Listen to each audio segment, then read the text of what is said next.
Pasca banjir bandang yang melanda Desa Banjar, Kecamatan Banjar, Kabupaten Buleleng, pemerintah Kabupaten Buleleng menggelar kegiatan gotong royong membersihkan kawasan Pantai Banjar serta rumah warga dan sekolah yang terdampak bencana.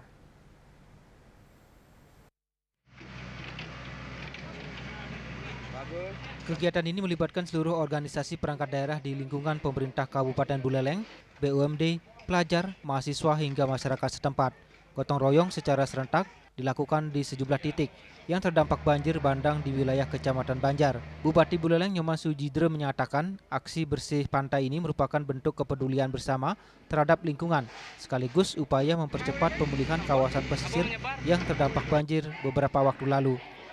Jadi hari ini kan seminggu setelah banjir bandang yang melanda desa, khususnya desa Banjar, kecamatan Banjar ini, kita melakukan istilahnya aksi pemulihan, termasuk pembersihan dari material-material yang masih sangat banyak tersisa, baik itu lumpur maupun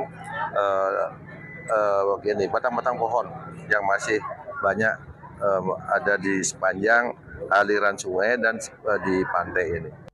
Melalui kegiatan gotong royong ini, pemerintah berharap proses pemulihan pasca bencana di Kecamatan Banjar dapat berjalan lebih cepat, sekaligus memperkuat semangat kebersamaan antara pemerintah daerah dan masyarakat.